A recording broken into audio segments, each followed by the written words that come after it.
The fluorescent lights above the hospital break room buzzed like dying insects, casting everything in that sickly yellow glow that made even the healthiest person look corpse pale. I pressed my forehead against the cool metal of my locker, trying to will away the exhaustion that had settled into my bones like concrete. 12 hours. 12 hours of changing bedpans, dodging groping hands from delirious patients, and pretending I didn't notice how the other nurses whispered about my secondhand scrubs and the holes in my sneakers. My stomach growled, a hollow, angry sound that reminded me I'd skipped lunch again. The vending machine sandwich I'd been eyeing cost $4. $4 I didn't have after paying for Emma's daycare and the overdue electric bill. I counted the crumpled bills in my pocket for the third time, hoping somehow they'd multiply. $2.37. Not even enough for the stale crackers. Another double shift, Sophia. Marcus, one of the security guards, poked his head into the break room. His kind eyes held that mixture of pity and concern that I'd grown to hate. You look dead on your feet. I forced a smile, the same one I'd perfected over the past 2 years. Bright enough to deflect questions, tired enough to discourage conversation. Bills don't pay themselves, he frowned, and I could see the offer forming on his lips. Marcus had offered to lend me money before, and each time, the humiliation burned worse than hunger. I grabbed my purse and pushed past him before he could voice it. "See you tomorrow," I mumbled, practically fleeing toward the elevator. The hospital lobby at 2 a.m. was a different world. Gone were the frantic families and crying children of daytime chaos. Now it belonged to the night shift workers, the insomniacs, and the people who existed in society's shadows. My footsteps echoed against the polished floors as I made my way to the exit, each click of my worn heels a reminder of how alone I was in this marble and glass cathedral of suffering. Outside, Chicago's October wind cut through my thin jacket like a blade. I pulled it tighter around myself, knowing it was useless. The fabric was so worn it might as well have been paper. The bus stop was a 10-minute walk, and at this hour, I'd be lucky if the next one came within 30 minutes. By the time I got home, I'd have maybe 4 hours to sleep before Emma's babysitter dropped her off, and I had to pretend to be a competent mother again. The parking garage adjacent to the hospital was mostly empty, save for a few expensive cars belonging to the doctors who could afford covered parking. I took the shortcut through it, my steps quick but quiet. Something about the shadows between the concrete pillars always made my skin crawl, but it saved me 5 minutes, and those 5 minutes meant everything when you were this tired. That's when I saw it. The car. Even in the dim lighting, it was impossible to miss. A black Bentley, sleek and predatory, parked in a spot clearly marked for compact vehicles. It stuck out among the beat-up Honda Civics and Toyota Corollas, like a shark among goldfish. The chrome gleamed despite the poor lighting, and I could smell leather and expensive cologne wafting through the slightly open driver's window. Rich people. They parked wherever they wanted, bought whatever they wanted, took whatever they wanted. Like David, Emma's father, who'd promised me the world and then vanished the moment he saw 2 pink lines on a pregnancy test, who'd emptied our joint savings account and left me with nothing but an eviction notice and a growing belly. The anger that had been simmering under my exhaustion suddenly flared hot and bright. Before I could think better of it, I found myself standing next to the Bentley's passenger side. The window was down just enough to reveal an interior that probably cost more than I made in a year. Cream leather seats, a dashboard that looked like something from a spaceship, and resting in the cup holder, a gold watch that caught the light like a tiny sun, a Rolex. I didn't know much about expensive things, but I knew enough to recognize that particular status symbol. How many months of rent could that watch pay? How many grocery bills? How many nights could Emma sleep with the heat on instead of huddled under every blanket we owned? The rational part of my brain, the part that had kept me alive and, mostly, sane for the past 2 years, screamed at me to walk away, but exhaustion and desperation make people do stupid things. Before I could stop myself, my hand was reaching through the gap in the window. The watch was heavier than I'd expected, solid gold warm against my palm. For a moment, I just held it, marveling at the weight of so much money in such a small object. The face was black with silver numbers, and the second hand moved with the smooth precision that only came with Swiss engineering and a price tag higher than my annual income. Having second thoughts, the voice came from directly behind me, low and calm and absolutely terrifying in its quietness. I spun around so fast I nearly dropped the watch, my heart slamming against my ribs hard enough to hurt. He was tall enough that I had to tilt my head back to meet his eyes even from several feet away. Dark hair, almost black, was styled in that effortlessly perfect way that probably cost more than my weekly grocery budget. His face was sharp angles and smooth skin, the kind of bone structure that belonged on magazine covers or movie screens. But it was his eyes that made my breath catch. Pale blue, almost gray, and completely unreadable. He wore a charcoal suit that fit him like it had been sewn directly onto his body, the fabric so perfect it seemed to absorb light rather than reflect it. No tie, but his white shirt was open at the collar just enough to reveal the edge of what looked like a tattoo. Everything about him screamed money and power, from his Italian leather shoes to the way he held himself, like he owned not just the car, not just the parking garage, but the entire world around him. The word came out as barely a whisper. My throat had gone completely dry. He took a step closer, and I caught his scent.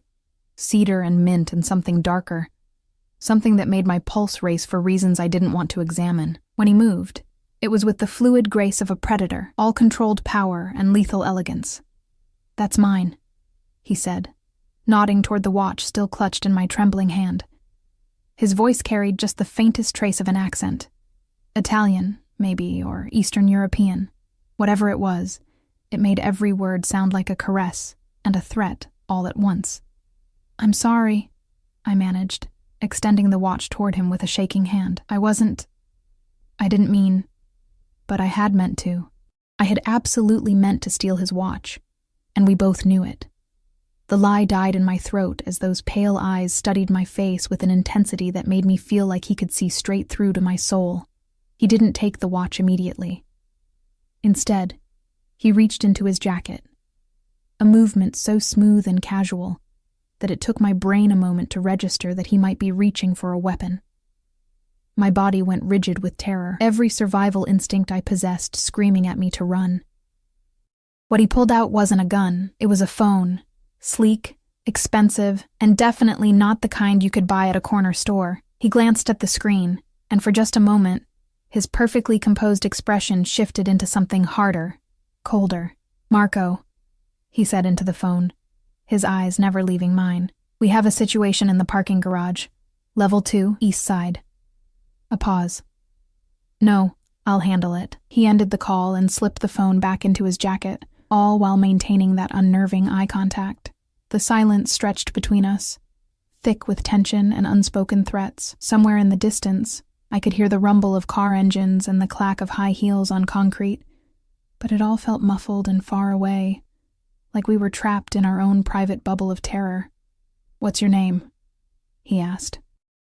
I opened my mouth to lie, to give him a fake name, and pray he'd let me disappear into the Chicago night. But something in his expression stopped me. This wasn't a man you lied to. This was a man who probably had people killed for smaller offenses than attempted theft. "Sophia," I whispered. "Sophia." He repeated my name slowly, like he was tasting it. "Sophia, who works the night shift at Chicago General. Sophia, who takes the bus home to a studio apartment in Pilsen. Sophia, who has a 2-year-old daughter named Emma." My blood turned to ice water. How could he possibly know all that? I'd never seen this man before in my life. I was sure of it. A face like his wasn't something you forgot.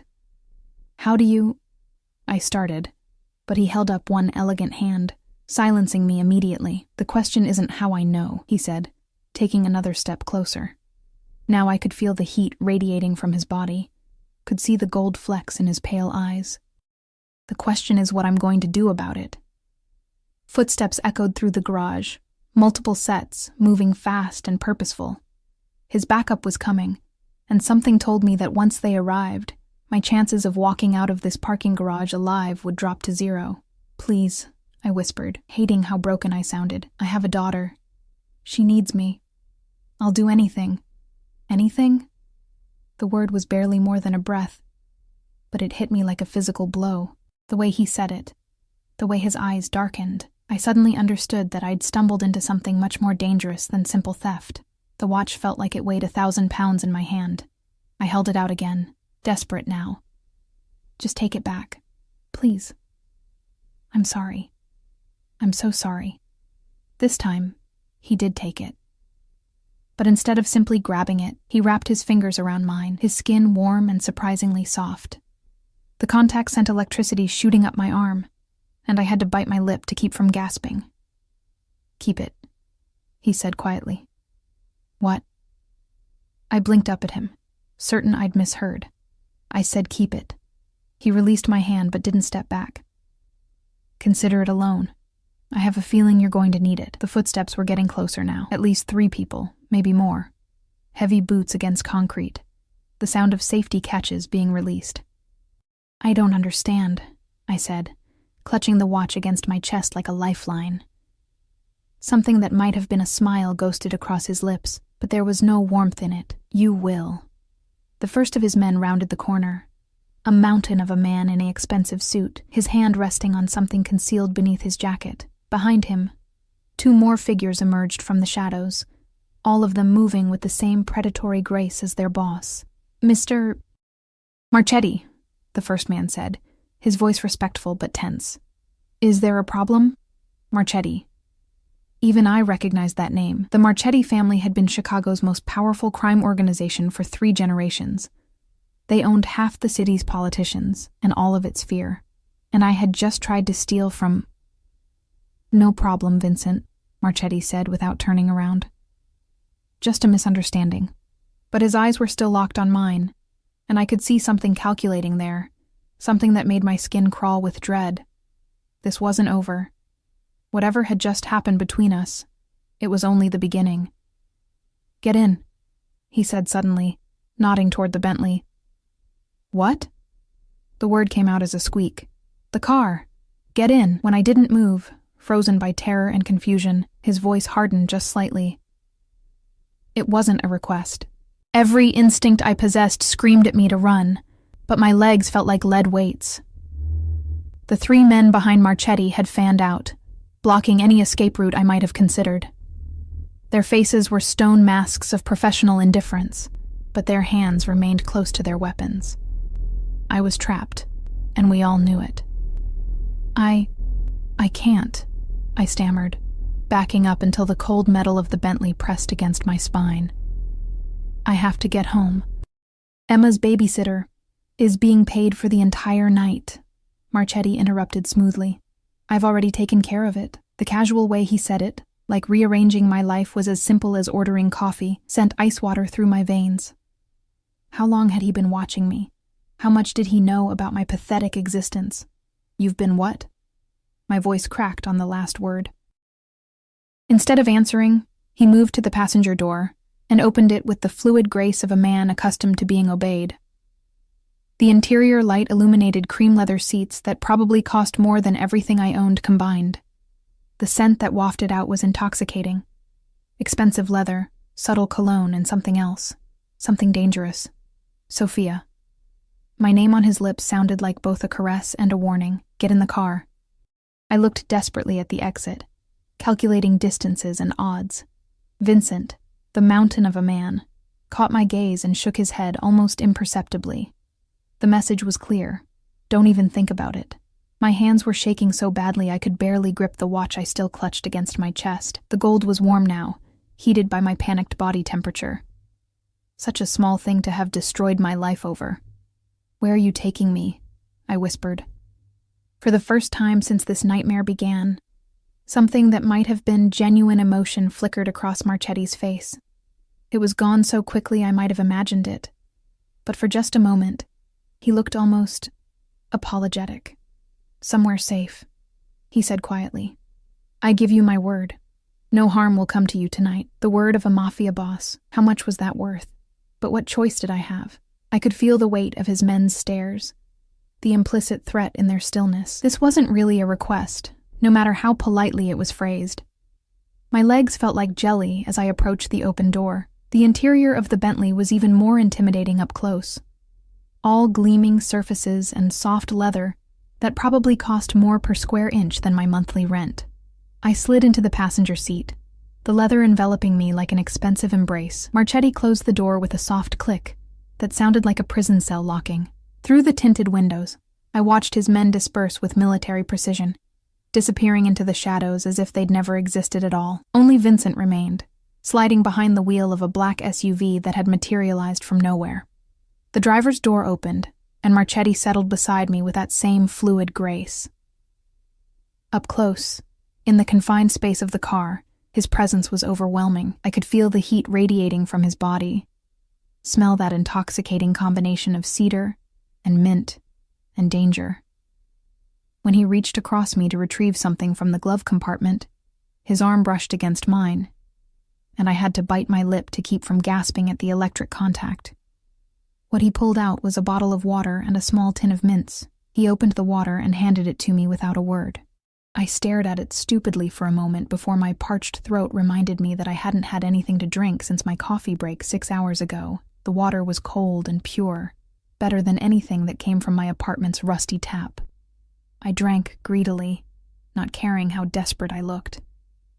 When I finally came up for air, I found him watching me with those unreadable pale eyes. "Better?" he asked. I nodded, not trusting my voice. The engine purred to life, a sound so smooth and powerful, it was barely audible. We pulled out of the parking garage into the Chicago night, the SUV following at a discreet distance. For several blocks, we drove in silence. The city looked different from inside a car like this, cleaner somehow, more distant. The homeless people on street corners, the broken streetlights, the graffiti tags that marked territory in the war between rival gangs. It all seemed like someone else's problem when viewed through bulletproof glass. "You're wondering why," Marchetti said suddenly, his voice cutting through my spiraling thoughts. I turned to look at him, studying his profile in the glow of passing streetlights. His jaw was sharp enough to cut glass, and there was a small scar just above his left eyebrow that somehow made him even more dangerously attractive. "Why what?" I managed. "Why I'm not having you arrested. Why I gave you the watch instead of taking it back. Why you're sitting in my car instead of a police station." All excellent questions, none of which I was sure I wanted answered. "Your daughter," he continued when I didn't respond. "Emma. She's 2 years old. Blonde hair, green eyes, likes strawberry ice cream and bedtime stories about princesses." My heart stopped. Actually stopped, for what felt like an eternity, before slamming back to life at double speed. "How do you—" I started, but he held up a hand. "Her father is David Chen," he said, and now his voice carried a hint of ice. "Former accountant for several of my business interests. Former because he made the mistake of thinking he could steal from me." The world tilted sideways. David had worked for the mob? My David, the man who'd sworn he loved me, who'd promised we'd build a life together, had been laundering money for the Marchetti family? "That's impossible," I whispered. David worked for a consulting firm, Morrison and Associates. I saw his office, met his co-workers. "A front," Marchetti said simply. "Morrison and Associates provides accounting services for several legitimate businesses. It also provides other services for less legitimate ones." I felt like I was drowning in revelation. Everything I'd thought I knew about the father of my child was a lie. But that wasn't the worst part. The worst part was the way Marchetti was looking at me now, like I was a puzzle piece he'd finally figured out how to place. "David stole from you," I said slowly, pieces clicking together in my mind. "And now you think I'm involved somehow, are you?" The question was soft, almost gentle, but I could hear the steel underneath. This was a test, and my life probably depended on passing it. "No," I said, meeting his gaze steadily despite my terror. "I didn't even know he worked for you. When Emma was born, he disappeared, cleaned out our bank account and vanished. I haven't seen him since." We'd stopped at a red light, and Marchetti turned to study my face with an intensity that made me want to shrink into the leather seat. His pale eyes seemed to catalog every micro-expression, searching for lies or deception. $700,000, he said finally. "That's what he took from me. 700,000. The number hit me like a physical blow. I'd been struggling to pay for Emma's formula while the father of my child had been sitting on enough money to change our lives forever. "I don't have it," I said quickly. "Whatever he stole, I don't have any of it. I'm a broke single mother who works double shifts just to keep the lights on." If I had $700,000, do you think I'd be trying to steal watches in parking garages? Something that might have been amusement flickered in his eyes. Fair point. The light turned green, and we continued through the city. I was completely lost now, with no idea which direction we were heading. The buildings outside were getting nicer, more expensive. We'd left my neighborhood far behind. So what now? I asked. If you don't think I have the money, why am I here? Instead of answering, he reached into his jacket and pulled out his phone. The screen displayed a text message, and even upside down, I could see it was a photo. A photo of me walking out of the hospital just an hour ago. I've been watching you for 3 weeks, he said calmly, as if he was discussing the weather. Learning your routines, your habits, your strengths and weaknesses. The violation of it hit me like a slap. You've been stalking me. I've been investigating you, he corrected. There's a difference. Is there? He glanced at me, and for just a moment, something almost like approval crossed his features. You have more spine than I expected. I didn't feel like I had spine. I felt like I was one wrong word away from a complete breakdown, but terror has a way of crystallizing things, of burning away everything except the essential truth. And the truth was that I was already living in hell, working myself to death for scraps, watching my daughter grow up in poverty, knowing that one medical emergency or missed shift could destroy the fragile life I'd built for us. What do you want from me? I asked. We turned into an underground parking garage beneath a gleaming high-rise that probably cost more than most people made in a lifetime. The elevator that carried us to the penthouse was made of glass and gold, rising through the building's core like a gilded cage. His penthouse was a study in expensive minimalism, floor-to-ceiling windows that offered a panoramic view of Chicago's skyline, furniture that looked like it belonged in a museum, and enough space to house 3 families like mine. But despite its obvious luxury, there was something cold about it, something that spoke of a man who owned everything but belonged nowhere. Sit, he said, gesturing toward a cream-colored sofa that probably cost more than my car. I perched on the edge, afraid to lean back and leave impressions in the pristine fabric. He moved to a bar cart and poured 2 glasses of something amber and expensive-looking. When he handed one to me, our fingers brushed again, and that same electric shock raced up my arm. I don't drink, I said automatically. Tonight you do. I took a small sip and immediately regretted it. The alcohol burned down my throat like liquid fire, but there was something smoky and complex underneath the burn, probably a whiskey that cost more than my monthly salary. David Chen cost me more than money, Marchetti said, settling into the chair across from me. He cost me reputation, trust. In my world, those things are more valuable than cash. I took another sip, larger this time, hoping it would calm my nerves. It didn't. If anything, the warmth spreading through my chest made me more aware of how surreal this situation was. I still don't understand what this has to do with me, I said. David has surfaced, he said quietly. 3 days ago, my people spotted him in Miami. He's been living quite well on my money. Penthouse apartment, expensive cars, a new identity, but apparently he's gotten greedy, stupid. He's planning to sell information about my operations to a competitor. The glass slipped in my suddenly nerveless fingers. I caught it just before it fell, whiskey sloshing against the sides. He's putting my entire organization at risk, Marchetti continued. My family, my people. That's something I cannot allow. So kill him, I said, the words tumbling out before I could stop them. Isn't that what people like you do? His laugh was soft and completely without humor. People like me? I flushed, realizing how that had sounded. I didn't mean... Yes, you did. And you're not wrong. He leaned forward, his elbows on his knees, closing the distance between us. But killing David Chen won't get my money back. It won't undo the damage to my reputation. And it won't send the message I need to send. The whiskey was making me bold, or maybe it was just exhaustion finally overriding fear. What message is that? That stealing from Luca Marchetti has consequences that extend beyond the grave, he said, and the quiet certainty in his voice made my blood run cold. That betraying me doesn't just cost you your life. It costs you everything you care about.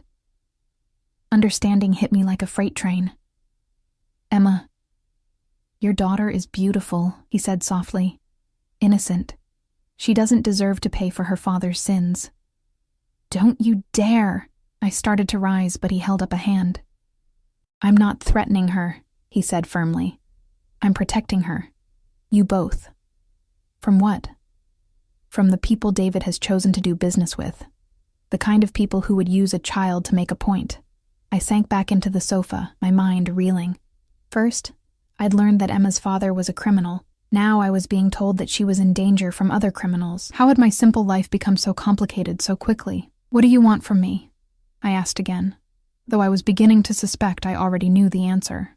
Luca Marchetti, I could think of him by his first name now somehow, set down his glass and fixed me with those pale, hypnotic eyes. I want you to help me destroy him. The words hung in the air between us like a death sentence. Help him destroy David, the father of my child, the man who had abandoned us, yes, but also the man whose eyes Emma had inherited, whose smile she sometimes wore when she thought no one was looking. I can't, I whispered, setting the whiskey glass down with trembling hands. Whatever he did to you, however much he stole, I can't help you hurt him. Luca's expression didn't change, but something shifted in the atmosphere around us. The air grew thicker, more charged, like the moments before a thunderstorm breaks. Even knowing he's put your daughter in danger? He asked quietly. Even knowing that his greed has painted a target on both your backs? I wanted to argue, to tell him he was wrong, but the certainty in his voice made my protests die in my throat. He wasn't the type of man who dealt in maybes or possibilities. If he said Emma was in danger, then she was. Tell me, I said, hating how small my voice sounded. He stood and moved to the floor-to-ceiling windows, his silhouette dark against the glittering Chicago skyline. Even in stillness, there was something predatory about him, like a panther that had momentarily paused in its hunt. David made contact with the Kozlov organization 2 weeks ago, he said, his voice carrying across the vast space of the penthouse. Russian outfit, new to Chicago but with a reputation for extreme brutality. They've been trying to establish territory here for months.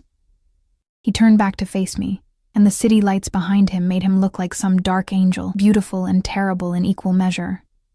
The information David is selling them would give them detailed knowledge of my operations, my safe houses, my people.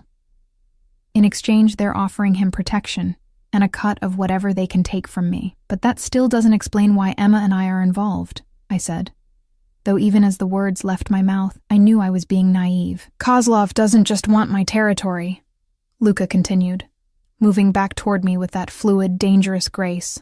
They want to make an example, to show Chicago that the Marchetti family can be brought down. And what better way to humiliate me than to take something precious from David Chen while he watches helplessly? The implication hit me like ice water. They want to take Emma. Or worse. The words were barely a whisper, but they carried the weight of absolute conviction. These aren't men who distinguish between adults and children when it comes to sending messages. I felt like I was going to be sick. The expensive whiskey burned in my stomach, mixing with terror and exhaustion to create a toxic cocktail that made the room spin slightly. How do you know all this? I asked desperately. Maybe you're wrong. Maybe because I have people inside their organization, he said simply. Because surveillance and intelligence are what keep men like me alive. And because 3 days ago they had someone following you home from work. The memory hit me suddenly, the feeling of being watched, the shadow I'd glimpsed from the corner of my eye as I'd unlocked my apartment door. I'd attributed it to exhaustion and paranoia. But now, you've been protecting us, I realized. Something that might have been surprise flickered across his features. You sound shocked. I am. I don't understand why you'd care about some random woman and her child.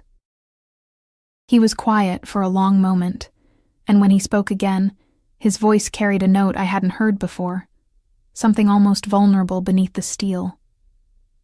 My sister was 7 when she was killed in the crossfire of a gang war. Innocent, pure. She was playing in our neighborhood park when bullets started flying. He paused, his jaw tightening. The men responsible thought they were sending a message to my father. All they did was create a monster. The admission hung between us, raw and painful, I could see the ghosts in his pale eyes now, the shadows of old grief that had shaped him into the dangerous man standing before me. "I'm sorry," I said softly, and meant it.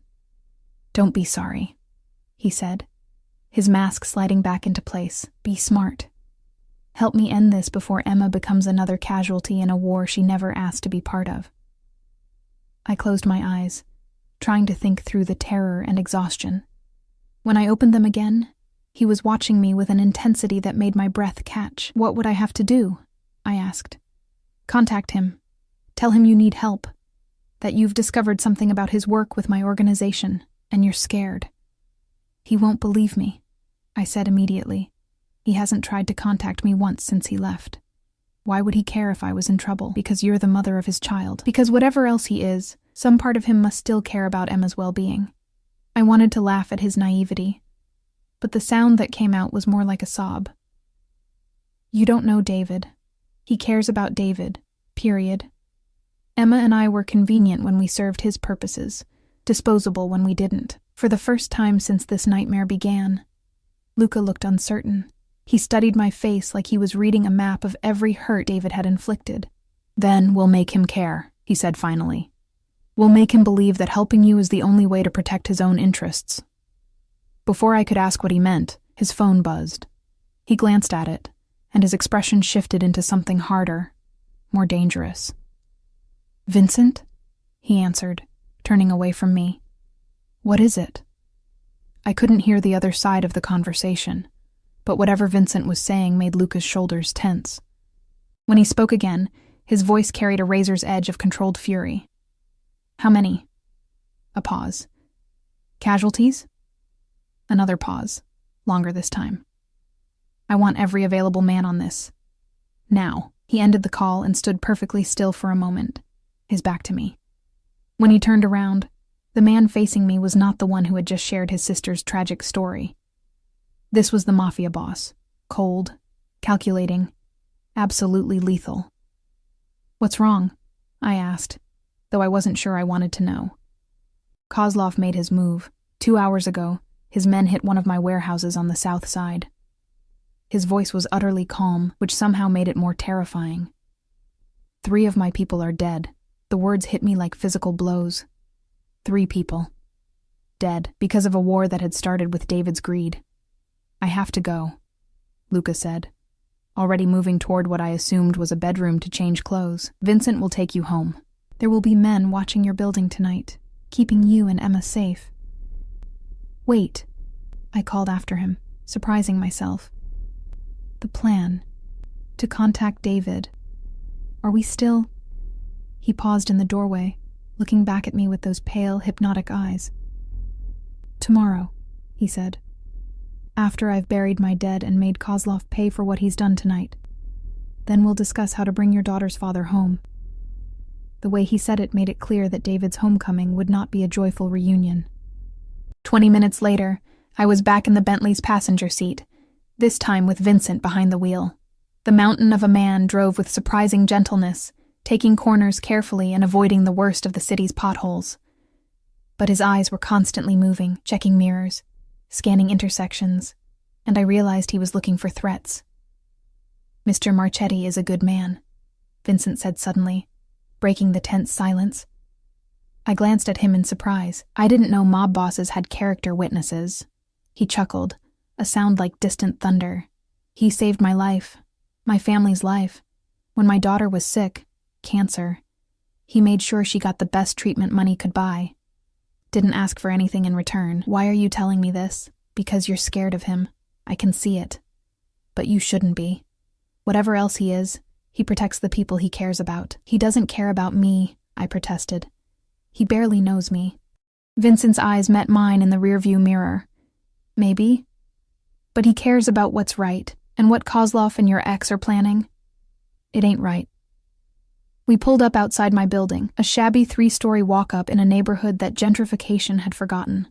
Vincent got out and opened my door, scanning the street with professional paranoia before nodding toward the entrance. "Second floor, apartment 2B, he said, and I realized he already knew exactly where I lived.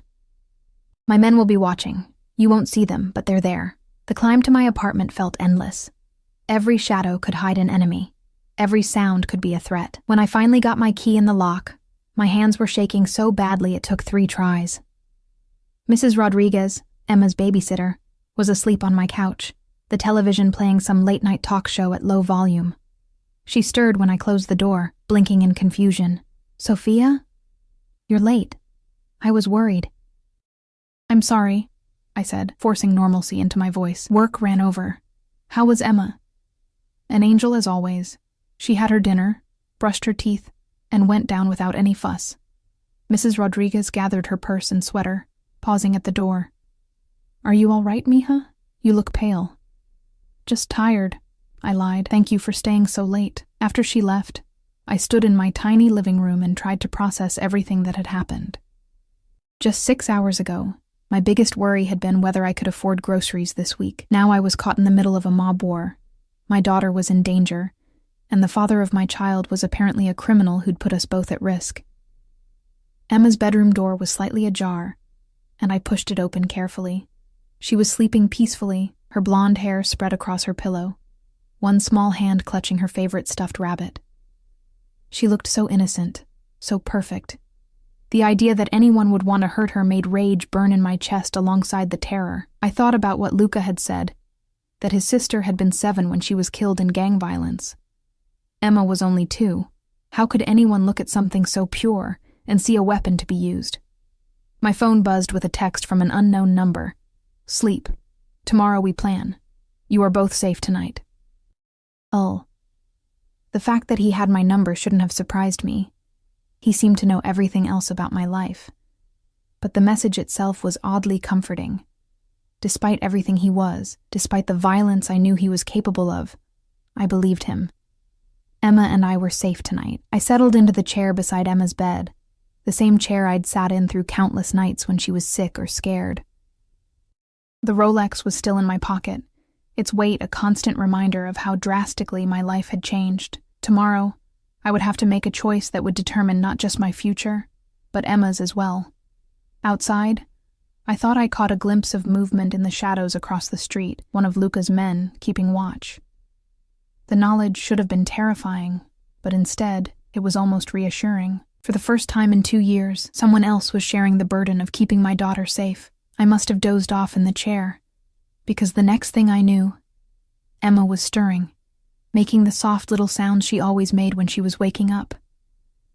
Pale morning light was filtering through the thin curtains, and my neck ached from sleeping upright. "Mama?" Emma's voice was soft and sleepy. When she saw me sitting beside her bed, she smiled that radiant smile that made everything else fade away. "You're here."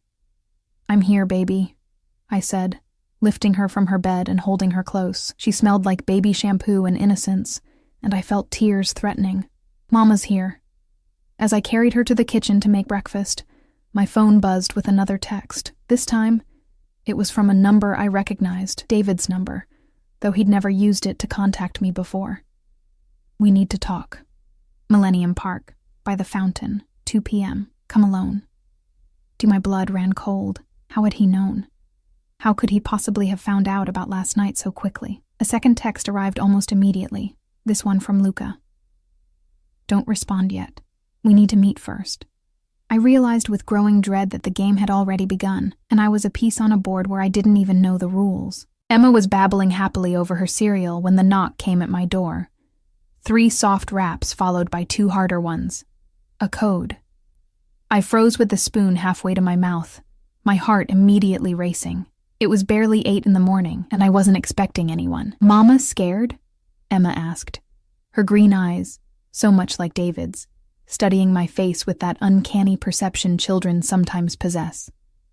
"No, baby," I lied, setting down my coffee with hands that trembled slightly. "Mama's just tired." Another knock, this time accompanied by a low voice. "Sophia, it's Marcus, hospital security. I need to talk to you." Marcus? What was he doing here? And how did he know where I lived? I approached the door cautiously, pressing my eye to the peephole. It was definitely Marcus, but something about his posture seemed wrong. He kept glancing over his shoulder, and his usual easy smile was nowhere to be seen. "Marcus, What are you doing here? I called through the door without opening it. There's been an incident at the hospital. Someone broke into the employee records office last night. Your file was one of the ones accessed. He paused, and I could hear the genuine concern in his voice. Sophia, I think someone's been watching you. My blood turned to ice. Luca had said his people were watching me. But what if Kozlov's men were too? What if last night's warehouse attack had been a diversion while they gathered information about me? I looked back at Emma, who was now finger-painting with her spilled orange juice, completely oblivious to the danger swirling around us. The normalcy of the scene, my daughter making a mess at breakfast, seemed surreal against the backdrop of mob wars and death threats. Just a minute, I called to Marcus, then grabbed my phone and quickly typed a message to Luca. Hospital security here. Says someone broke into records. What do I do? His response came back almost immediately. Let him in. Vincent is already en route. I unlatched the multiple locks I'd installed after David left, a precaution that now seemed laughably inadequate, and opened the door. Marcus stepped inside quickly, his eyes immediately scanning the small apartment with professional thoroughness. Sophia, we need to get you out of here, he said without preamble. The break-in wasn't random. Someone specifically targeted employee files for the night shift nurses. Yours, specifically. How do you know all this? I asked, closing the door behind him but not relocking it. Something about his urgency made me think we might need to leave quickly, because I was working late last night when it happened. I saw the guys on the security cameras. 3 men, professional, knew exactly where to go and what to look for. Marcus's expression was grim. Sophia, these weren't common thieves. They moved like military, like they'd done this kind of thing before. Emma chose that moment to announce loudly, Mama, juice spilled! She was standing in her high chair now, sticky fingers reaching toward me. The innocent interruption was jarring against Marcus's dire warnings. It's okay, baby, I said automatically, moving to lift her from the chair. We'll clean it up. But as I bent to pick up Emma, I noticed Marcus's hand had moved to his jacket, the same place where Luca's men kept their weapons. The gesture was subtle, professional, but it sent alarm bells screaming through my head. Marcus, I said slowly, straightening with Emma in my arms. How did you know where I live? For just a moment, his mask slipped. The concerned expression faltered, replaced by something colder, more calculating. Personnel files, he said, but there was a hesitation that hadn't been there before. Personnel files don't have home addresses for security staff to access, I said, backing toward the kitchen where I'd left my phone. I know because I had to update mine 3 times when I moved, and each time they told me only HR and payroll could see that information. Marcus's hand moved closer to his jacket. Sophia, you need to trust me. I'm trying to help you. Help me what? I demanded, clutching Emma tighter. She could sense my tension and was starting to whimper. Who are you really? Before Marcus could answer, the apartment door exploded inward with a crash that made Emma scream. Vincent filled the doorframe like an avenging angel, his massive form backlit by the hallway fluorescence. Behind him, 2 other men I didn't recognize moved with the same lethal precision. Step away from them, Vincent said, his voice deadly calm. Marcus's hand was fully inside his jacket now, but he hadn't drawn whatever weapon he carried. This doesn't concern you, Marcus said, and now his voice carried a slight accent that definitely wasn't from Chicago. This is between me and the girl. The girl has protection, Vincent replied. Protection you've just violated. Everything happened at once. Marcus lunged toward his weapon. Vincent moved with surprising speed for such a large man, and I dove behind the kitchen counter with Emma, both of us screaming. The sound of bodies slamming into furniture filled the apartment, followed by Emma's terrified wails. Stay down! Vincent shouted over the chaos. There was a crash as someone went through my coffee table, then a sound like a gunshot that made me press Emma's face against my shoulder to muffle her sobs. The fighting seemed to go on forever, but probably lasted less than 30 seconds. When the sounds stopped, I waited another full minute before cautiously peering over the counter. Marcus was on the floor, unconscious or worse, blood seeping from a head wound. Vincent stood over him, breathing hard, but apparently uninjured. The 2 other men were securing the scene, one checking Marcus for weapons while the other examined the damaged door. "Is he dead?"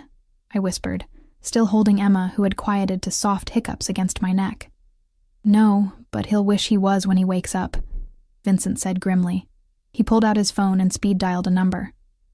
"Boss, we have a problem. Kozlov sent someone posing as hospital security. Yeah, she's safe. Both of them are safe." Emma pulled back to look at me, her green eyes wide and frightened. "Mama scared now?" she asked in her tiny voice. I forced a smile I didn't feel. "No, baby. The scary man is all done now. We're okay." But I wasn't okay. Nothing was okay. My apartment had been invaded, my daughter had witnessed violence, and a man was bleeding on my living room floor. The life I'd tried so hard to build, poor but peaceful, was crumbling around me. "Pack a bag," Vincent said, ending his call. "Mr. Marchetti wants you both moved to a secure location immediately." "I can't just leave," I protested weakly. "I have work. Emma has daycare." "You have bigger problems than missing work," Vincent interrupted, but not unkindly. "This was just a scouting mission. Next time, they'll come in force." As if to emphasize his point, one of the other men looked up from searching Marcus and held up a phone. "He was recording everything," he said. "Audio and video, probably transmitting back to his handlers." The implications hit me like a physical blow. They had footage of Emma, of our apartment, of our daily routine. They knew exactly what she looked like now, exactly how to find us. "5 minutes," I said, my voice hollow. "Give me 5 minutes to pack." Emma's diaper bag was always kept ready, a habit from her infancy that had persisted out of necessity. Diapers, wipes, change of clothes, favorite toys, the essentials of keeping a toddler comfortable and distracted. For myself, I threw random clothes into an old gym bag, not really caring what I grabbed. The Rolex was still in yesterday's jeans pocket. I transferred it to today's, the weight both comforting and terrifying. When I emerged from the bedroom, the unconscious man was gone, and Vincent's people had done their best to straighten the destroyed furniture. It looked like a particularly aggressive robbery rather than a mob hit, which I supposed was the point. "Where are we going?" I asked, as Vincent took the diaper bag from my shoulder. "Somewhere safe," he said. The same non-answer Luca had given me the night before. Emma was fascinated by the black SUV waiting outside, trying to touch everything while I strapped her into a car seat that definitely hadn't been there 20 minutes ago. Vincent's efficiency was both impressive and terrifying. "Where did you get the car seat?" I asked as we pulled away from my building. "Mr. Marchetti had it installed this morning," Vincent replied. He thought of everything. The drive took us north, away from my neighborhood and into areas of Chicago I'd only seen in magazines. The buildings grew taller, cleaner, more expensive with each mile. Emma pressed her nose to the window, pointing at everything that caught her attention. "Big building, Mama. Pretty flowers. Doggy." Her innocent wonder was a stark contrast to the armed men in the front seat and the knowledge that we were fleeing for our lives. I tried to memorize her expressions, her excitement at this unexpected adventure, knowing that this might be the last normal moment we'd have for a long time. The SUV pulled into an underground garage beneath a building that looked like it cost more than most people's annual salaries. The elevator that carried us upward was different from the one in Luca's building, still expensive, but warmer somehow, more lived in. When the doors opened, I understood why. This wasn't Luca's stark penthouse. This was someone's home. The apartment was spacious but comfortable, with furniture that looked like it had been chosen for living rather than impressing. Toys were scattered in one corner, and I could smell something delicious cooking in the kitchen. "Sophia!" a woman's voice called out, warm and welcoming despite the circumstances. She emerged from the kitchen, wiping her hands on a dish towel, and I was struck immediately by her beauty. Dark hair, olive skin, and the same pale blue eyes as Luca. "I'm Isabella, Luca's sister." "Welcome, sister." But Luca had said his sister died when she was 7. Confusion must have shown on my face because Isabella smiled sadly. "Half-sister," she clarified. "Same father, different mothers. I was born after Lucia died." She knelt down to Emma's level, and this beautiful little angel must be Emma.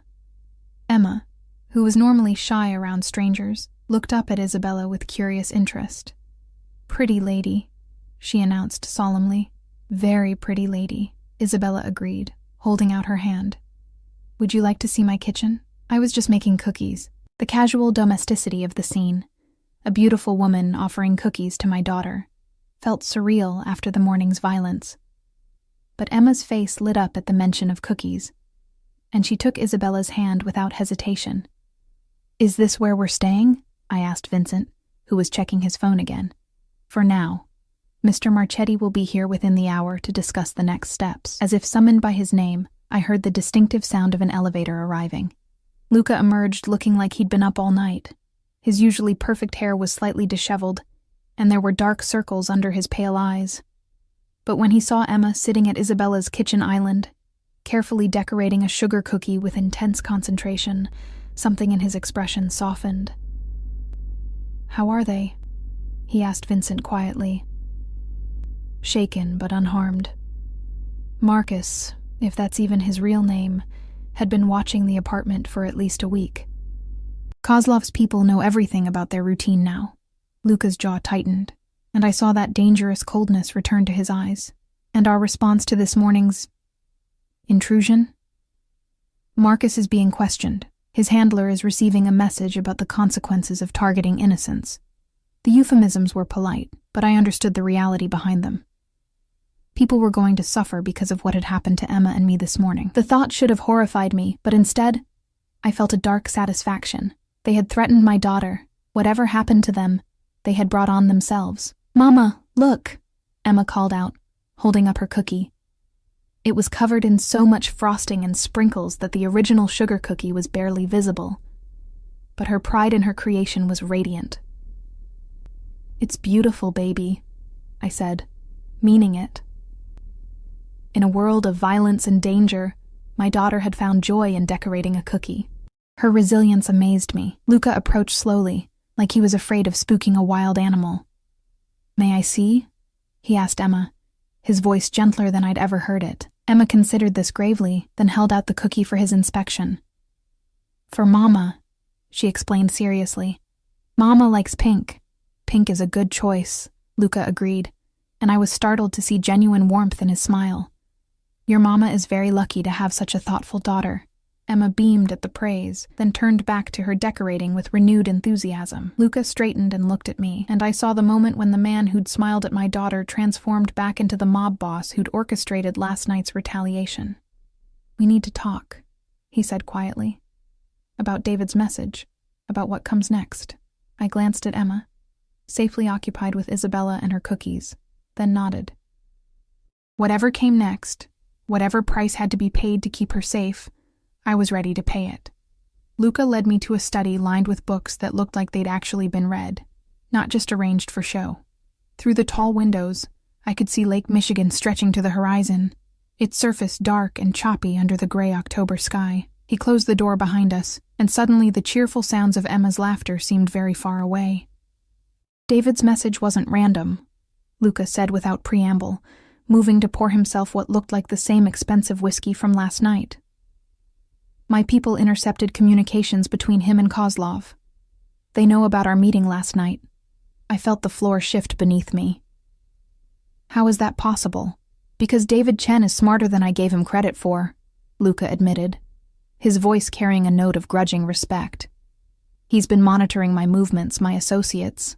When you showed up at my penthouse, it triggered every alarm he'd set. The weight of my stupidity crashed over me. So this is my fault. Emma's in danger because I tried to steal your watch." "No." The word was sharp, absolute. "Emma's in danger because her father chose to steal from me and then compound that theft with betrayal. Nothing you did or didn't do last night would have changed that fundamental fact." He handed me a glass of whiskey, and this time I didn't protest. The burn was familiar now, almost comforting in its intensity. "The message," I said, pulling out my phone to show him David's text again. "Millennium Park at 2 p.m. What does he want?" Luca studied the message, his pale eyes calculating. "To use you as bait. He's going to offer you to Kozlov as proof of his commitment to their partnership." The casual way he said it, like he was discussing the weather, made my blood run cold. Offer me how? They want to draw me out into the open, make me choose between my reputation and protecting you. He met my eyes, and I saw something there I hadn't expected. Regret. In their minds, a mafia boss who goes soft over a woman and her child is a mafia boss who can be defeated. And they're right, aren't they? I asked quietly. You are protecting us. You could have just let this play out. Let David and Kozlov destroy each other and stayed clear of the whole mess. Luka was quiet for a long moment, staring out at the lake. When he spoke, his voice was softer than I'd ever heard it. My sister, Lucia, the one who died. She would have been about your age now. Sometimes I wonder what kind of woman she would have become, whether she would have had children of her own. He turned back to me, and I saw the ghost of old pain in his eyes. I've spent 15 years making sure no other innocent pays for the sins of men like me. I'm not going to stop now. And the confession hung between us, raw and honest in a way I hadn't expected from someone in his position. I found myself moving closer, drawn by the vulnerability he was showing me. What's the plan? I asked. You're going to meet him, Luka said, his mask sliding back into place, but not alone and not unprepared. Over the next hour, he outlined a strategy that was both elegant and terrifying in its complexity. I would go to Millennium Park as David had requested, but I'd be wearing a wire and surrounded by Luka's people. The goal wasn't just to capture David. It was to use him to get to Kozlov and end this war before it could claim any more innocent lives. What about Emma? I asked when he'd finished explaining the technical details. Emma stays here with Isabella, Luka said firmly. This building is a fortress. She'll be safer here than anywhere else in the city. And after? When this is all over? He studied my face with that intense focus I was beginning to recognize. What do you want to happen after? It was such a simple question, but it cut straight to the heart of everything I'd been trying not to think about. What did I want? For 2 years I'd wanted David to come back, to be the father Emma deserved. But that man, if he'd ever really existed, was gone.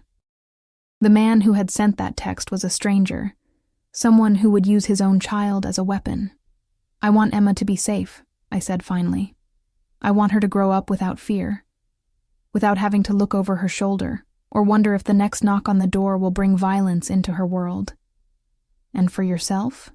The question was asked so quietly I almost missed it, but when I looked up, I found Luka watching me with an expression I couldn't quite read. There was something there, interest perhaps, or something deeper, something that made my pulse quicken despite everything else that was happening. I don't know, I admitted.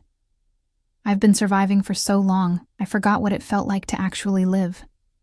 He moved closer, close enough that I could smell his cologne, could see the flecks of silver in his pale blue eyes. You could stay, he said softly. After this is over, you and Emma. You'd be protected, provided for. She could grow up safe. The offer hung in the air between us, loaded with implications I wasn't ready to examine. As what? Your mistress? Your charity case? As whatever you want to be. His hand came up to cup my cheek, his touch surprisingly gentle for someone capable of such violence. I'm not David Chen, Sophia.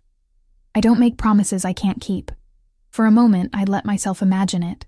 A life without constant fear, without counting every penny, without wondering if this would be the month we couldn't make rent.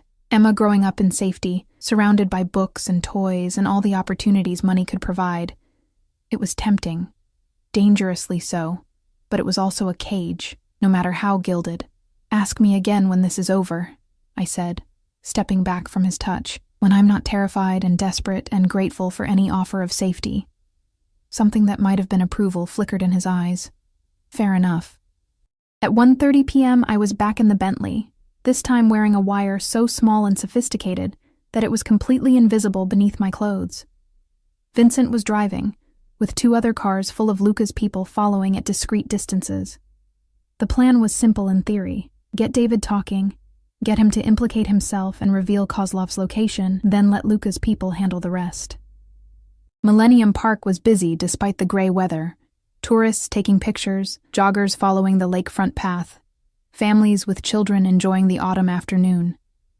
It all looked so normal, so innocent. No one would have guessed that they were about to witness the endgame of a war that had been building for weeks. David was waiting by the Crown Fountain, just as he'd specified. Even from a distance, I could see he'd changed. Gone was the slightly soft accountant I'd fallen in love with.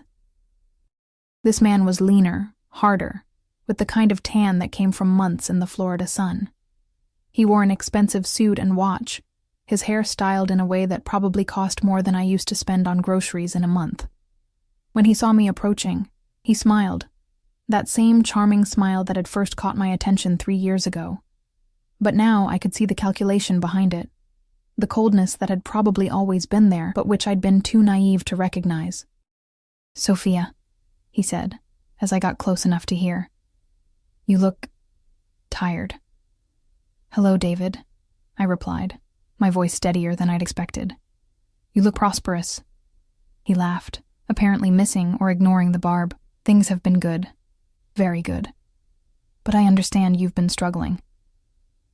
The casual way he said it, like my struggles were just an amusing footnote to his success, ignited a rage I'd been suppressing for 2 years. "Our daughter has been struggling," I corrected him. "Emma. Remember her? Blonde hair, green eyes, your chin?" For just a moment, something that might have been genuine emotion crossed his features. "How is she?" "She's 2 years old, and she's never had a father," I said bluntly. "She's been asking why all the other kids have daddies and she doesn't." David's jaw tightened. "That's not my fault. You knew what you were getting into when you decided to keep the baby." "I knew I was having a child with a man I loved," I shot back. "I didn't know I was having a child with a criminal who would abandon us both the moment things got complicated." "Criminal?" David's laugh was harsh. "Look around you, Sophia. Look at the life I can provide now compared to the life you're living. Who's really the criminal here?" Before I could respond, his phone buzzed. He glanced at it, and his expression shifted into something more focused, more dangerous. "My associates are getting impatient," he said. "They want to meet you." "What associates?" I asked, though I already knew. "People who can offer you and Emma protection. A new life, away from Chicago, away from all of this." He gestured vaguely at the city around us. "All you have to do is help them with one small problem." "Let me guess," I said. "Luca Marchetti." David's eyes sharpened. "So you do know him. When my people saw you going into his building last night, I wasn't sure if it was coincidence or something more." The admission confirmed everything Luca had suspected. David had been watching me, using me as bait to draw Luca out. The knowledge that he'd been willing to put Emma in danger for his own ends filled me with a fury so pure it was almost cleansing. "I know him," I said carefully. "He's been protecting Emma and me from your Russian friends." "Protecting you?" David's laugh was genuinely amused now. "Sophia, you have no idea what kind of man Marchetti really is. The things he's done, the people he's hurt. He's not protecting you. He's using you, just like everyone else." "Maybe," I admitted, "but at least he's not pretending to love me while he does it." The blow landed hard. David's charming mask slipped, revealing the cold, calculating man underneath. "You always were naive," he said. "It's time to grow up." 2 men had appeared at the edges of my vision, moving closer with the same predatory grace I'd learned to recognize. They looked like tourists, but their eyes never stopped scanning for threats, and their hands rested casually near concealed weapons. "Your new friends?" I asked, nodding toward them. "Insurance," David replied. "In case Marchetti decides to make an appearance. He's not coming." I lied. He doesn't care enough about one broke nurse to risk a war over. But even as I said it, I knew it wasn't true. Luca was coming.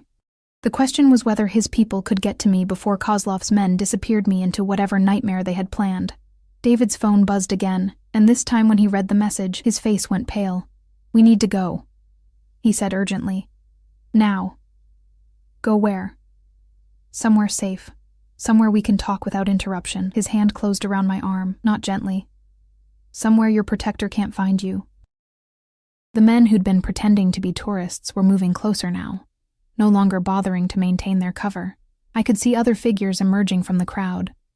More of Kozlov's people, forming a net around the fountain. But I could also see Vincent, 50 yards away. talking into his sleeve with studied casualness. And there, the flash of pale hair that could only be Luca himself, moving through the crowd with lethal purpose. "David," I said quietly, letting my fear show in my voice, "please. Think about Emma. Whatever you're planning, whatever they've promised you, is it worth putting your daughter in danger?" For a moment, I thought I'd reached him. Something flickered in his eyes, some echo of the man who'd once claimed to love us both. But then his phone rang, and when he answered it, I heard a heavily accented voice speaking rapid Russian on the other end. "Da," David said. "She's here. We'll bring her to the boat." Boat. That wasn't part of Luca's plan. If they got me onto Lake Michigan, away from the city and Luca's network of surveillance and control, I might never be seen again. "I'm not going anywhere with you," I said firmly, trying to pull my arm free. David's grip tightened painfully. "You don't have a choice anymore, Sophia. You stopped having choices the moment you got involved with Marchetti." The first shot came from somewhere behind me, the crack echoing off the fountain's stone surfaces. Suddenly, the peaceful afternoon exploded into chaos. Tourists screamed and scattered, parents grabbed their children, joggers dove for cover behind whatever shelter they could find. More shots followed, and I saw one of Kozlov's men spin and fall, blood blooming across his chest. David cursed in a language I didn't recognize and started dragging me toward the lake, where I could now see a speedboat waiting at the dock. But Vincent was there, appearing out of the crowd like an avenging angel, his massive form cutting through the panic with impossible grace. He slammed into the man closest to us with enough force to break bones, then spun toward David with murder in his eyes. "Let her go," Vincent rumbled. David's response was to pull a gun, a small silver thing that looked almost delicate in his hand. He pressed it against my temple, and I felt the cold metal against my skin like a kiss of death. "Back off," David snarled, "or she dies right here." The world seemed to slow down. I could hear my own heartbeat, could smell the fear sweat rolling off David's skin, could feel the tremor in his hand as he held the gun. In the distance, more shots were being fired as Luca's people and Kozlov's soldiers turned Millennium Park into a war zone. But all I could think about was Emma, safe in Isabella's apartment, probably still decorating cookies and laughing at something she found delightful. Whatever happened here, whatever price had to be paid, she would grow up safe. Luca had promised me that, and unlike David, he kept his promises. Sophia. Luca's voice cut through the chaos like a blade. He stood 20 feet away, his pale eyes locked on mine, ignoring the gun pointed at my head. "You're going to be fine." The certainty in his voice, the absolute conviction that he could control this situation, gave me strength I didn't know I possessed. "David," I said quietly, not moving despite the gun at my temple. "Look around you. Your Russian friends are dead or dying. This is over. It's not over until I say it's over."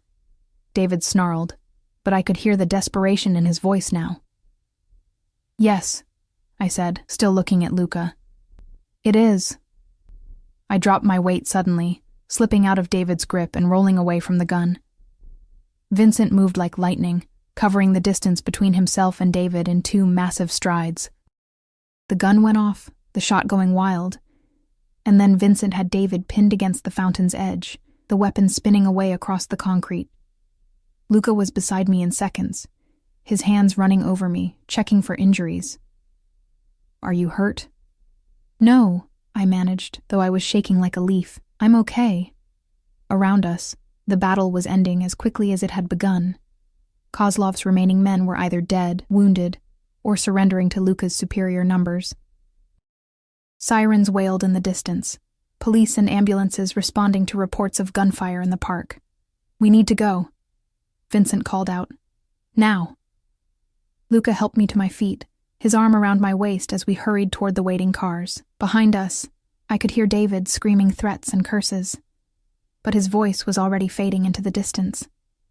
"What happens to him?" I asked as we reached the Bentley. "Justice," Luca said simply. "The kind that courts can't provide, but which men like him understand perfectly." 3 hours later, I was back in Isabella's apartment, holding Emma while she showed me the dozen cookies she'd made in my absence. She was so excited, so proud of her creations, that it broke my heart to think how close I'd come to never seeing her again. "Mama sad?" Emma asked, studying my face with those too perceptive green eyes. "No, baby," I said, meaning it for the first time in longer than I could remember. "Mama's happy. Very, very happy." Luca appeared in the doorway, leaning against the frame with an expression I was learning to read, satisfaction mixed with exhaustion. The look of a man who'd won a war, but paid a price for victory. "It's finished," he said quietly. "Kozlov's organization is broken. David won't be bothering anyone anymore." I didn't ask for details. Some things were better left unknown. "And Emma?" I asked. "Is she safe now?" "She's safe," he confirmed. "You both are." Emma looked up at him with curious interest. "Nice man," she announced solemnly. "Nice man helped Mama." Something in Luca's expression softened at her words. "Smart little girl."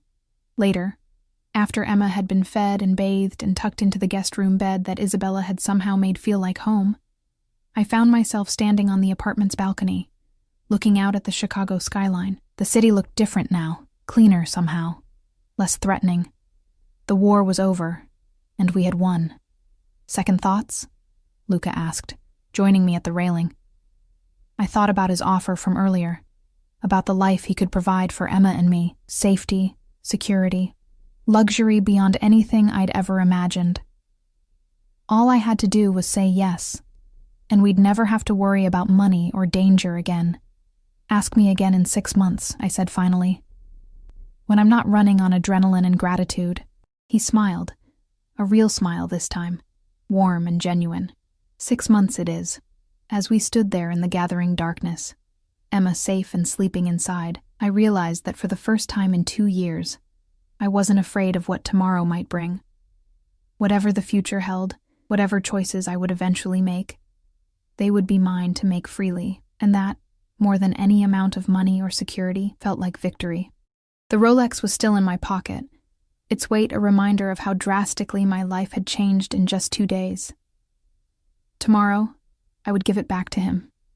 Tonight, I would simply stand here beside the man who had saved us both, watching the lights of the city twinkle like stars, knowing that my daughter would wake up safe in the morning. For now, that was enough.